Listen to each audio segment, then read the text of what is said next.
And now back to your regular programming. If you speak better to yourself. You showed up for probably the dumbest conversation we've ever had on this show. Let's have that smile again. Tell me how that happens. Physically should not happen.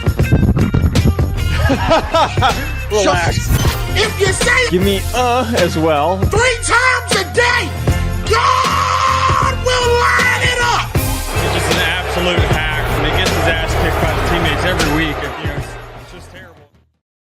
Welcome back to Hack City. Joe DeLeone, Sean Anderson, 2 former college football players from the University of Rhode Island. And today we've got our best bets for college football and the NFL, as well as the trade that happened in the NFL. DeAndre Hopkins, he's a Kansas City Chief.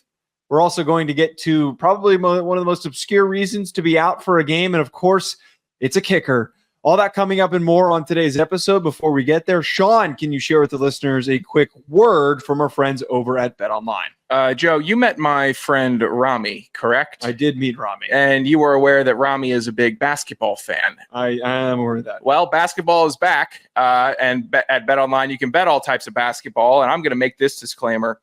Rami was out of control last night because the Celtics had a big game, and they hit a bunch of threes and started sending a bunch of mean texts during the night when primarily in our discussion, it's football season. But these basketball fans, and if you're listening, you're a basketball fan. I don't want to hear basketball talk until February. They love nothing more than to start talking about their props, start talking about their bets, start talking early season basketball. It's a snoozer for me, but basketball fans, go to BetOnline. They have you covered with the best odds, biggest promotions, and live in-game betting on all your favorite teams. This season, every game matters. BetOnline has every stat, matchup, breakdown, odds to bet on during the games. And it's not just the NBA. BetOnline has odds on everything. We talk a lot of football bets. We're going to get to those today. MLB, we got the World Series coming up, NHL, the political props. Head to the website today to get in on the action with America's most trusted site for online wagering. BetOnline, the game starts here. All right, Sean, big trade that happened today, which I got to be honest, a little overhyped up. I feel like a lot of people are making this out to be bigger than it was. If this trade happened 3-4 years ago, we'd be losing our minds. But here we are again, a name that seemingly isn't really as relevant as it once was because of age. DeAndre Hopkins traded from the Tennessee Titans, who are mailing it in. We said last show that they might be the worst team in the NFL. And what do you know? They're preparing for it. They're in competition right now with the Panthers, and they're trying to get there as quickly as possible. They also made a trade with the Seahawks, moving around some linebackers, but the DeAndre Hopkins deal is sending a 5th-round pick that becomes a 4th-rounder if the Chiefs reach a Super Bowl. Big compensation there. Tennessee's also going to pay Hopkins $2.5 million of his contract.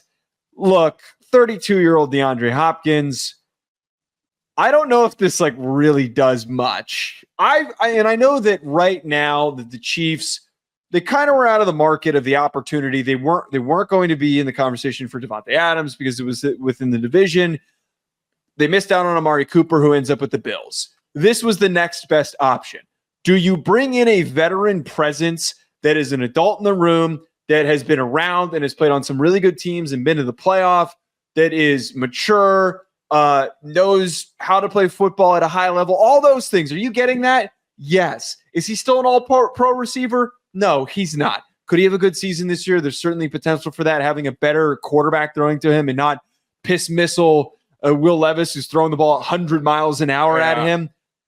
There's certainly potential, but I don't think this really boosts him as much as some people might speculate. I have a little game to play with you in a moment, but for DeAndre Hopkins, on his point, I saw him score 3 touchdowns on 3 catches last year against Atlanta, bossing up on these dudes, young DBs, virile DBs that could jump and play the ball. Hey, and he made them look like high schoolers. I think he still has the juice. I think he had Alshon look out. It's a missile thrown to him, and it was an issue. He just needs the ball in his vicinity.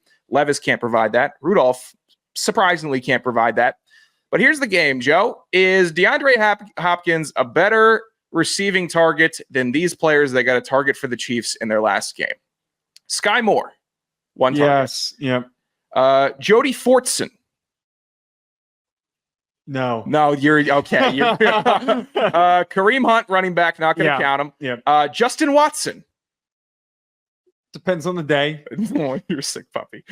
Travis Kelce in his advanced age. Depends what he's wearing before the game. Noted. McCole Hardman. Depends if he's healthy. Xavier Worthy. No. Xavier Worthy's better than him. Okay. McCole Hardman's also, I'm jokingly, yes, McCole Hardman's better than DeAndre Hopkins. I think he's just a tinge better. And then Xavier Worthy, yes, I think he is. And then lastly, the most targets in the Kansas City Chiefs game against the San Francisco 49ers, Noah Gray.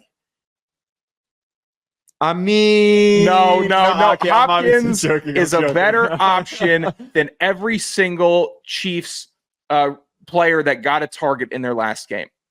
And we've talked about it all season, that serious teams, if they see that they can make a Super Bowl, make the playoffs, they improve their team while the season's going on. I hate to keep on bringing up this dead body that is owning a franchise, but Jerry Jones went back on 105.3 this week, and he said, where's the players? Where are they? We have players in-house. Paraphrasing a little bit there, but he was basically exclaiming, I can't find anybody, and the Chiefs got a receiver that still has potential and a little bit of juice in the tank to help them. It's a serious franchise compared to arguably a bottom 10 franchise in total seriousness. Right. I'm not knocking the move to go get him. I think that there is certainly an advantage to bring in. He still has something left in the tank. 32 is not the end of a career for a receiver, but it certainly is approaching that period of time where a lot of guys tail off. Like Julio Jones, perfect example of a guy who was so dominant, and then he hits 31-32, falls off a cliff with the Titans, and we don't even really know much about him at the end of his career. All I'm saying is that for anyone who wants to paint, and I don't think many people are doing this. I'm not like trying to call anyone out. I haven't seen anyone saying that like, oh my God. The general casual fan might overhype this than it actually is. Brings in quality receiver who's played in the league a long time, who's had a lot of big accolades, who could have a big game or make a big play because he's a good possession receiver. But he's not the same guy. You know, like it, and I'm not like I'm saying this to say I'm not disagreeing with you. I'm just taking it the step further of it helps, but it doesn't take them over the top. I would agree. Could you please mute Young Zumo? Oh shit. That would be great. But the Chiefs have made people work, receivers work, that you wouldn't figure anybody could make work anymore. Kadarius Toney was a good example before he started losing his mind and couldn't remember he was how to never catch the good. ball. He had one good game against the Dallas Cowboys for the Giants, and then he just said, F it, I'm going to He had a big game in the Super Bowl for them. Juju Smith-Schuster, who they brought back, has made, and I will say this honestly, big catches for this team. Juju Smith-Schuster has come in and made an impact. I have full certainty that through, what are we, 7 weeks into the season? 11 more weeks, DeAndre Hopkins, who I think is under like 200 yards already on the season, could still end up in the 800 to 1,000 yard range. I truly believe that he could do that this year with Patrick Mahomes and be a difference maker, or at least be an X receiver that defenses will have to focus on even a little bit to open up the offense a little more. The most important thing about Kansas City having Tyreek Hill wasn't just his athleticism or his speed, but it was the fact that defenses weren't allowed to play normal stingy defense with a real good wide receiver on the outside.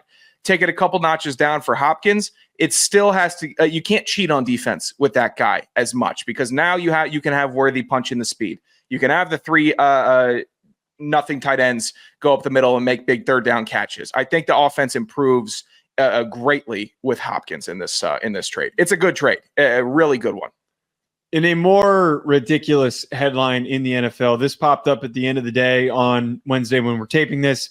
Brendan Aubrey, who's been a transformational player for this Cowboys team as a kicker, he's turned himself into the best kicker in the NFL, being a former Notre Dame soccer player. He was a former Notre Dame soccer player. I'm aware. And he has been so money for this Cowboys team. I've briefly mentioned before, he was in my car one time, and I didn't realize and register who he was until way later after the fact, because we were both at a tryout together. He obviously was much better than I was. We're going to move past that. But it was announced today that Brendan Aubrey, via Nick Harris of the Fort Worth Star-Telegram, is going to be serving on a 12-person jury in a felony assault case in Tarrant County, Texas.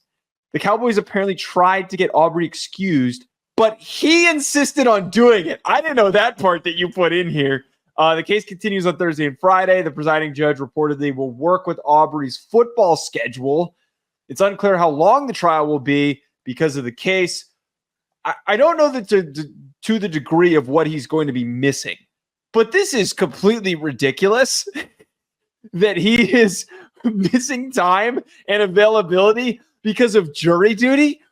You never hear this happening with any player at any other position. Of course, it's kicker. Only a kicker that and could of course, do this. goofball Brendan, man. I have to be a part of this. This is my civic duty. I need to know the answer and the reason why he insisted on it. Maybe he's sick of being in the Cowboys facility and he wants to get away from everybody. There you go. I do find this very funny, and I would argue that this plays into, Sean, that the Cowboys don't have as much weight as well. Because I'm sure that they tried to throw their weight around, like it was mentioned in this article, to get him out of it. And I would bet that it probably wasn't as easy. And that maybe was why Aubrey had said, all right, whatever, I'll stick and I'll go. It's good that he's still going to be able to attend games and play in the games. He's arguably... So he is going to play in the games? Yes. Okay. He's arguably, outside of a healthy Micah Parsons, the most impactful player on the Cowboys right now. Yeah. He's probably their best offensive weapon, just grading on the scale of points scored. But I think this just reinforces that special teams and special teamers just do whatever the hell they want in practice. All right, settle down. When we went to watch, outside of watching you dick around at practice with the other special teamers, when we went to Gillette to watch the Patriots practice, they went off and did their own thing. Quit hating on them. They went off and just did their own thing. Yeah, quit hating on them. They were throwing the ball at the ground and popping it back up to themselves. You wish you could be doing that. Oh, it would have been nice. I don't have to do inside run. Great. Oh, I could just be the quarterback on inside run as a kicker, a punter, long snapper. Perfect. That works. It's just a different. This is why they don't. This hurts you. There's less respect here for a balling ass kicker to say, I don't need to go to practice. I am going to go to jury duty instead and get my free lunch in Sando, and maybe I'll get sequestered in a nice hotel at night.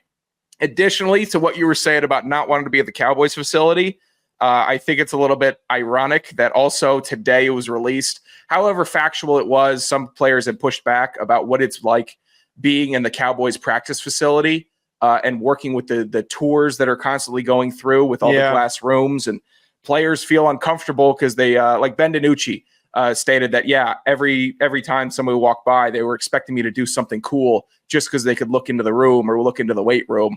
Like Dante Fowler, it said, oh, that's cap. But for the most part, if it doesn't, the more we see about this Cowboys organization, the less respect that they have. And I think we're getting closer and closer to the America's team name finally being dropped.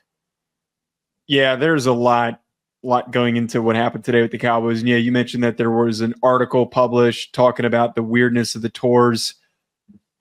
Yeah, it's kind of coming to its breaking point. This is the breaking point for the Cowboys, that they've just played into pure ridiculousness. They've descended from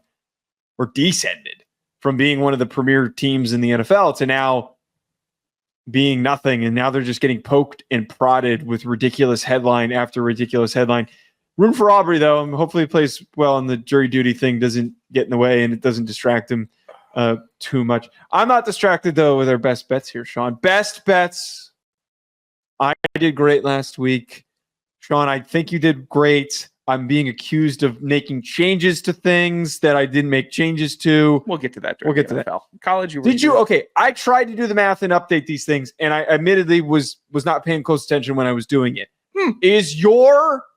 It wasn't deliberate. It wasn't deliberate. You're trying to make this out to be something that it is. It's not. I said we could get to it. You were fine. Did you go 1-2 in college last week? I did. Okay. Sean went 1-2 in college last week. He is at 48% correct. Yeah. Your boy Joe, what are you saying? Yeah, for finally, I'm finally in the red. I've been teasing it all year, and now I'm back to where I belong, in the garbage heap. We're chipping away at this lead. We're building one right now. 15-12 with a 2-1 week. 56% correct on the year. Your boy's on fire. Also, we're hitting 74% of my VSiN picks. Oh, we are on a betting hot streak. So much so that people are. I had this guy yesterday on Twitter, not to get too distracted. So I gave my picks, and he follows me on Twitter, and he tags me, and he goes, like very abruptly, kind of rudely, he goes, send me the picks that you gave on VSiN just now. And I said, oh, I've been publishing them on my Substack. I'll post it on Thursday. And this guy's response wasn't, cool, I'll subscribe. It was, the odds will change by then. I'll just go back and listen. Jeez. And then he questioned me on if the odds were correct on the bets that I gave him. He wants your fresh lines, brother. Don't be a dick about it. I'm not like a monkey with a banana and you expect him to do a little dance. That's what I felt like. Yeah. Hey, you had a pick and a concrete line. He wants that concrete line. He doesn't want you taking whatever. I don't know. Some BS line that's getting adjusted. Okay. All right. My first bet of the week, ULM plus 7.5 versus South Alabama. ULM has been a covering machine this year. They've also been one of the best G5 teams this season. They, excuse me. Ooh. God, got attacked there. I don't know what that was. Something is your psyche. Sure. Somehow. This ULM team beat James Madison after they hung 70 points on UNC. This ULM team is really freaking good. I'm not buying it with South Alabama. This is a huge line. I think that we're going to get coverage here for ULM. If I had any knowledge on South Alabama, I'd chime in. Don't. But yeah, I don't. And I won't be shamed for that either. I don't think anybody should be shamed or praised for having South Alabama knowledge. This is how we win. This is how we go 3-0. Fine. I'm happy with your ULM pick. I'm sure I'll take it in my real life and it misses. My first bet here. Let's roll with the hot team in the Big 12. This is the one I got berated over. Were you listening into me doing my segment? You stole this pick? No, I missed it. The BYU getting 2 versus UCF. BYU number 1 in the Big 12 getting 2 points versus UCF. The most disrespectful line that I've seen in a while. I know they had a messy one versus OK State. But throughout the year, they've been doing well and they've been winning big against teams better than UCF. Is UCF a good team? Honestly, yes or no right now, Joe? Maybe. Okay, you suck on everything, but maybe. They're not good like BYU. I'm not calling BYU a wagon. They're not a tank. They're not great, but they're a good football team, and they will roll over UCF. Go ahead. Make them underdogs, you fools. That's going to be an easy win for me. I'll take it. Yeah, this is one of the bets I gave out. It's very surprising. Who pushed back on this? What do you mean? You said you were getting, the guy on Twitter was like the line that you get, because the line moved pretty aggressively. I think that right now, when I took it, BYU was favored. And I think that the market is pushing this in the direction of UCF. So the guy was like this number's not right. And I just didn't respond to him after that. I like this pick. I'm a little wary of it, though, because BYU is kind of one of those teams that's got a lot of turnover luck. A lot of things have been bouncing their way, but they do feel chaotically good. So I'm sticking with it. It is a long trip. I do can't hate this one. Utah. Oh, no, that's your pick. Indiana. Jeez, we're running on fumes here. Indiana, -7 versus Washington. I actually almost took that Utah one, so I'm not like, that's why I started reading it. Indiana, game day is coming to Bloomington. The Hoosiers are also another covering machine. They're one of the best teams in the country, not just covering like against the spread record, one of the best teams in the country in terms of the points against the spread that they're producing. So they're just vastly outproducing any projection by these books. They don't know how to predict anything with Indiana. 7 points is all I need for this wagon of an offense. I understand Curtis Rourke is out. Taven Jackson stepped in and still played his ass off. He had 2 touchdowns. He was super efficient. The defense will show up. This Washington team has been cakewalking through, and their defense has been hyped up because they've played nothing offenses. They played Iowa, Northwestern, and Michigan in their last games. Washington's not ready for with a can of whoop ass that Indiana's about to unleash. It's a good pick. Indiana's a hot team, good offense. Hey, I'm going to need an apology for you using my nice little stat metrics and site that I pulled up when you were criticizing me earlier in the week for using ATS. No. I was criticizing you because I'm criticizing you for only using that. It's probably the biggest factor in determining spreads is how they do against the spread. But the fact that you at least acknowledged that your content theft, I'll appreciate it. My next pick, they're plus 16 against the spread. Yeah, by the way, it's nuts.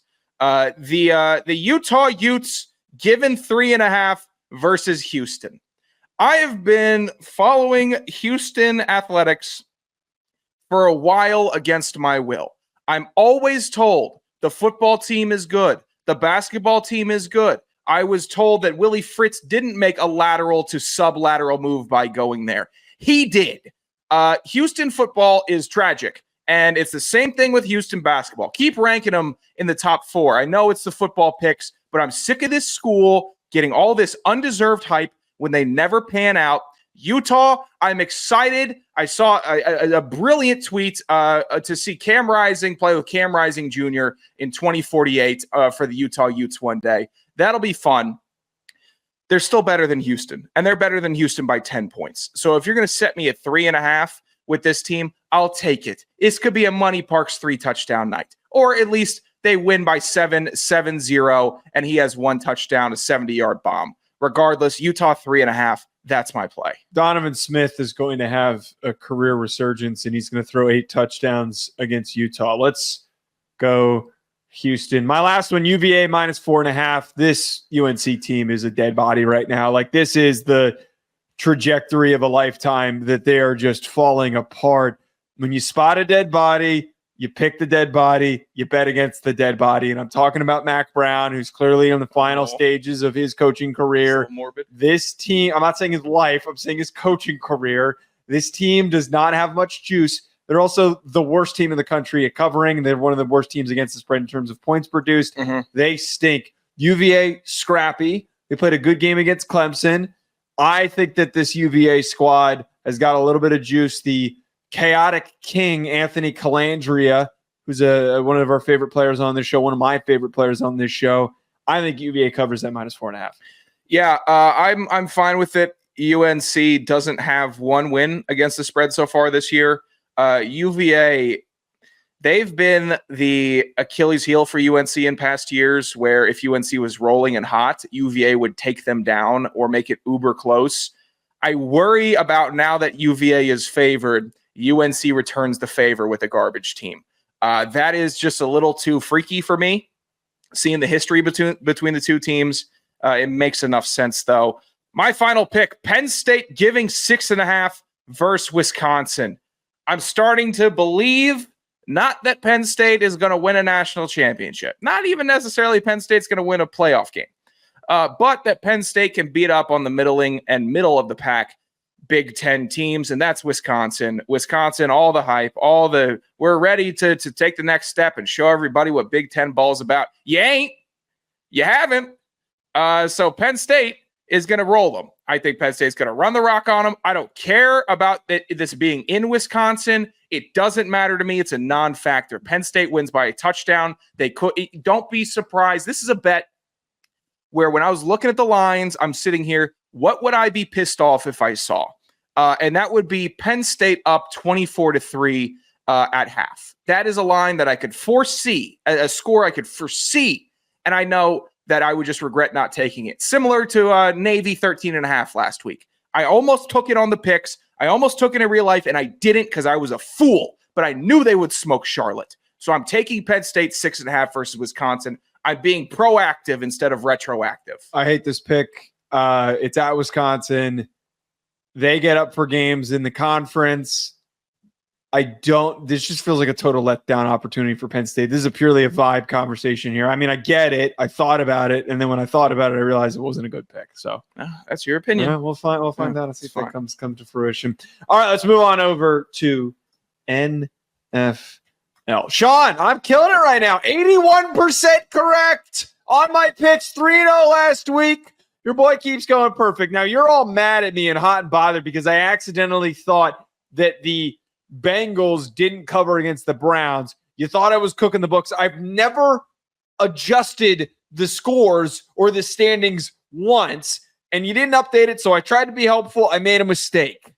You came in here acting like it was a whodunit, and like I made some change to your standings. The first time you take over on the show sheet, and there's an indiscretion Are you kidding me? I'm up Especially 7 with your picks on past you. record. Yeah. But I know enough isn't enough. Picks on Candy you. man. I'm not I know 7 you on can't you. stop. 7. You I'm can't up help 7 yourself. on you. You're cooking the books. There's no cook. And you There's got no book busted cooking. because I knew I wasn't 2 and 1. This is the flip I of this. knew I This is hit the my flip bets. of this. The flip of this is that you're so dog-ass at making your picks. You need a reason to yell at me. Screw you. I'm back need at a 50. reason to get I'm back at me. even. No. Whoa, back at 50. I had been angry. Whoa, I am back imagine at a 50. 5 at the You front of my percentage stink. correct. Oh, I can't wait for you to go back to the mean. My frustration. We're at was the with- halfway point of the year. There's no mean Oh, coming the back. mean's We're coming. not 3 weeks the in. mean is We're coming. 8 weeks in, brother. 8 weeks. Oh, yeah. We got 10 left, pal. Ready for you to get cold. Regardless, my we ain't getting frustration. cold. I'm warm. There was never any accusation. There has never That been doesn't make any in sense, any Alex. format of the show where I've been accused of cooking books, where I've accused of getting my numbies wrong. And Mister, I got a B+ in calculus in college. I got an A. I got 100% in calculus. Oh, you did? I'm Yeah. happy for you. You didn't get 100% of being able to tell the difference between 6 and 7 from this past I week. didn't remember what. So they barely covered. I didn't remember what the score was. I just just was going through and Are you doing cover margin shaming right now Yeah, with I a am. barely covered? Loser. Go it. screw. Loser. All of my That's bets crazy. were bangers and were couldn't have been more no doubters. So all right, let me get my first pick. Packer singular one Packer because I didn't write Packers down. One individual Packer will cover against the Jaguars They could. -4. Plain and simple, Jaguars are coming back from their stupid London trip. The Jacksonville Jaguars or London Jaguars. Pick a lane, man. Pick a lane where you're trying to play, where this team's going to be. They're coming back on that stupid trip.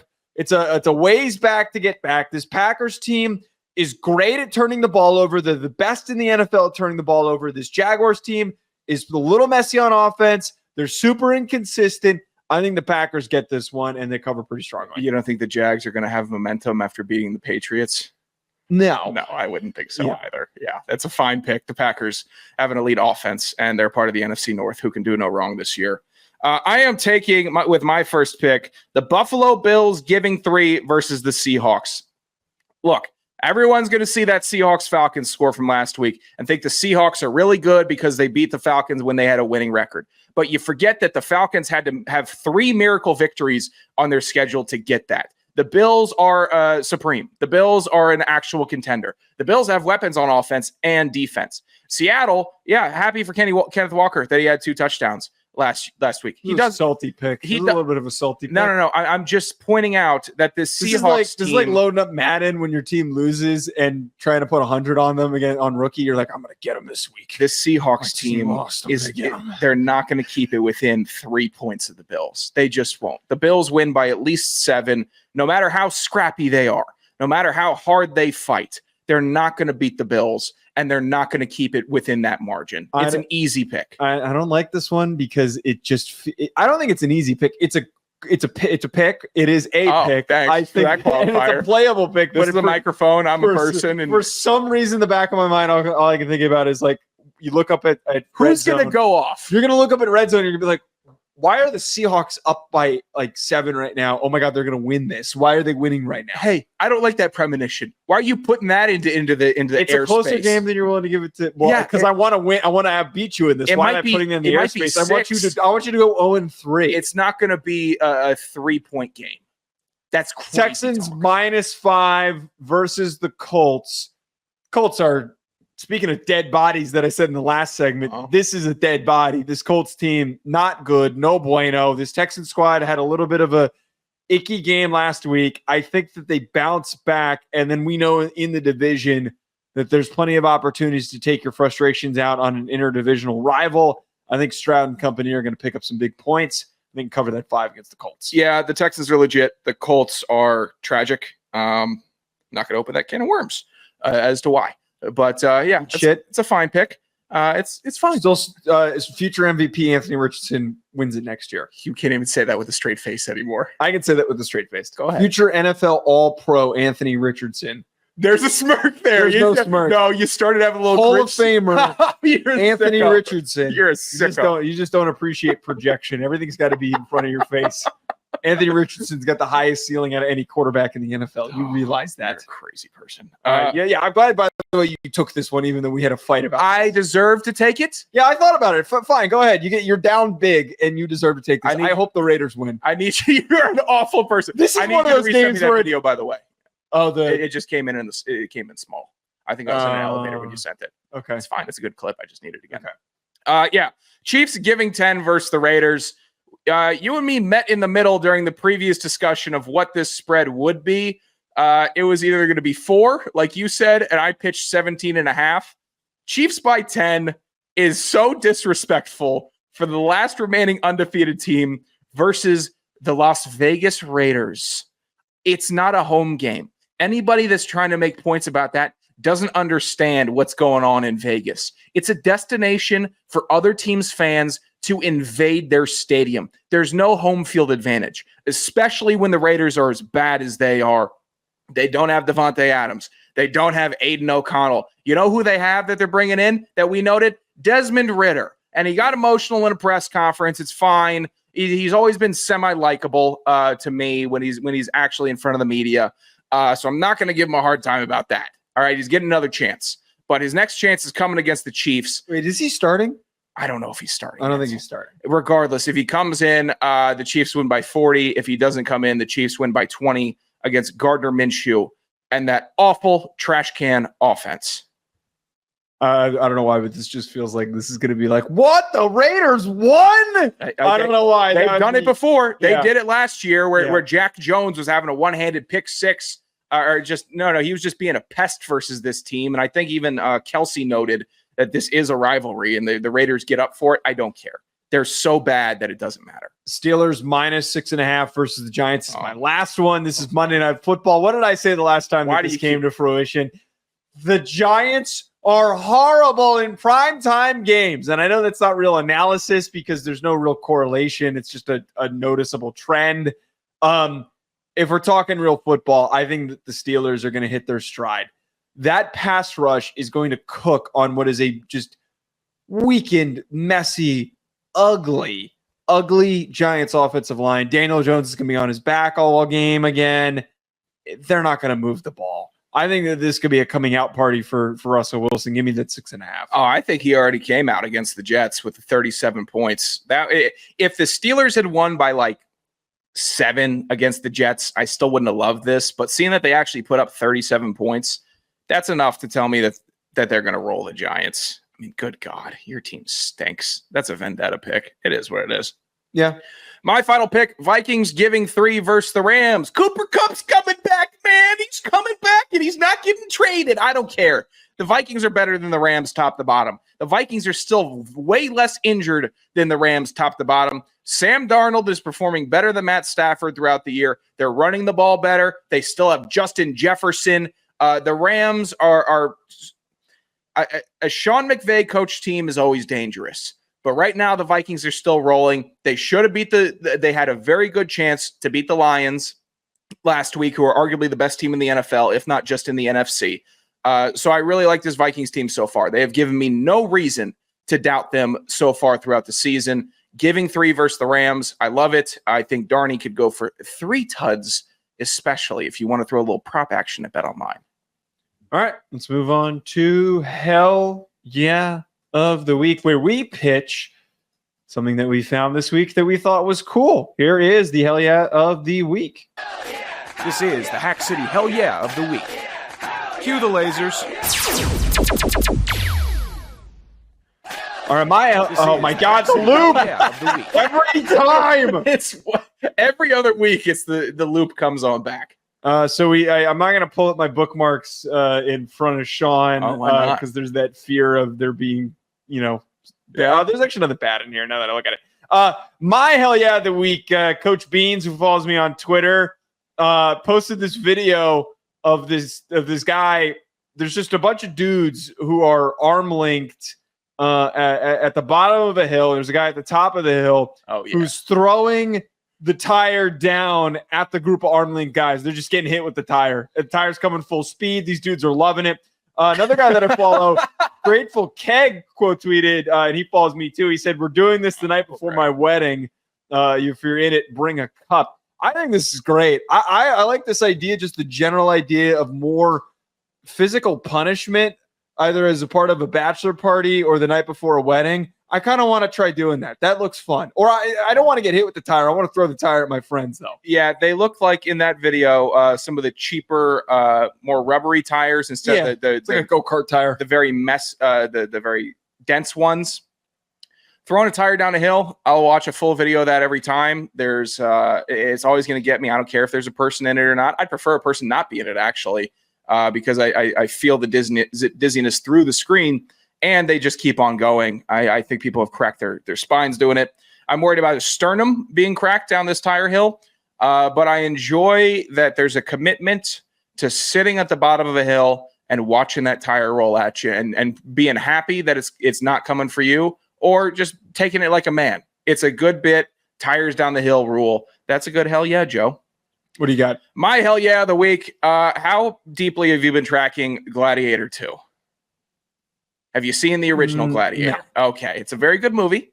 I would request that you watch it, but I know that won't happen. It's a little historical. I know you like to read with your glasses and your little lamp at night. So you could just watch that instead. Regardless, Denzel Washington is in this film. It's not the same thing. And reading and watching. Okay. All right, go ahead. Obviously, in the Gladiator era, there were rather extravagant outfits. Princes had big robes and chains. Mm-hmm. And his quote on his character and the wardrobe in this film: "I'm putting this dress on, these rings, and I'm going crazy." I love it. Go crazy. Put that shit on. Gladiator 2, if to follow the masterpiece of the first Gladiator, you need a spectacular performance from an A-list star. Denzel Washington still is that. And if he's fully committed to either being cool Denzel in Gladiator time era, or if he's committed to being this character and being an awesome, tyrant, powerful protagonist, secondary protagonist, I'm all in. This makes me more excited for Gladiator 2. You couldn't have had a better press release than "I'm putting this dress on, these rings, and I'm going crazy." All right, get after the week. So self-explanatory. Get help? I broke my knee, man. No. Get effed. Ice up, son. It's the Hack City Get Effed of the Week. I still don't really know how to explain get effed, so I think just saying it's self-explanatory allows for the listener to figure out what we mean by that. But we've done this enough times, you should probably be able to figure it out. My get effed of the week, at Tony Rav on Twitter, posted a screenshot between him and his dad. The contact image is DR. I wonder what the R is. Probably Rav. I'm an idiot. But the screen grab is of his dad texting him saying, "Your daily picks are killing my FanDuel account." He follows it up by saying, "I told him I like the over in the Sam Houston game." He goes, "I'm just going to take the money line. This is unbelievable." The get effed aspect of this is hilarious because it's, your dad telling you, it looks like he works for Trent, Book It with Trent's company, Book It HQ. Uh-huh. It's just funny seeing a dad saying that your picks are shit. Yeah, talking ball with the dad's always fun. They're always way more blunt than you think they would be. And somehow dads always win their picks, which is very frustrating when you're trying to give out picks and you're trying to give out winners and they have the real money and they're winning good bets. So, dad shaming. That's good. That's a good get effed. My get effed, I don't know if you saw this, Joe, but there was some drama on the NC-A&T campus this week as the campus was flyered. Apparently, at NC-A&T, a student athlete was caught cheating. I won't name this person. Oh no! It gets better. The flyers were listed all around campus with a little Photoshop, and it was a athletic picture portrait and his bio from the athletic site. Big red letters, the cheater, the gentleman's name. Position, cheater. Class, gaslighter and manipulator. Hometown, hell. High school, like father, like son. Not only that, Joe. Oh, what? At the bottom, 2 accomplices, 2 other people that I'm assuming I don't have any more information on. Why gotta get thrown in there? Exactly. Man, either they just covered up or they picked up the phone. You're not gonna air out your boy. You're not gonna. Yeah. Oh yeah.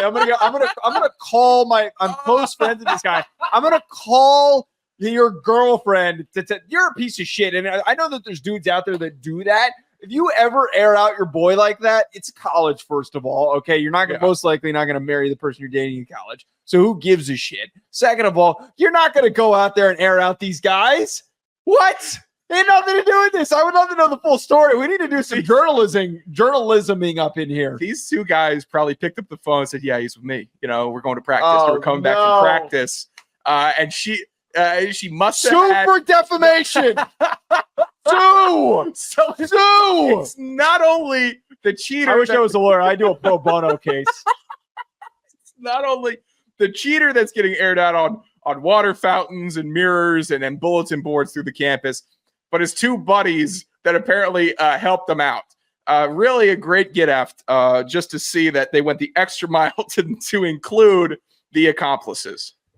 That's brutal. Those poor guys had nothing to do with this. This is going to live on Twitter, and they're now going to be called as, their character is going to be called into question. I would sue for defamation. I think that's a little harsh for a college situationship. No. Okay. At Joe DeLeone, at Sanderson Radio, at Hack City Pod. Thanks for tuning in. We're not going to have a Friday mailbag this week. The Hack Bag comes back next Thursday, and we're going to be doing Thursdays going forward because Sean is now gainfully employed. We're proud of him, but he's not available on Fridays anymore, so no more lunch break shows. Although, you're remote on no, we're not going to do that. Not sure yet, pal. We're not going to do that. Okay, so Thursday nights is the current plan. If you would like to leave us a voicemail, 201-834-4308. We'll talk to you folks later for the rest of your night.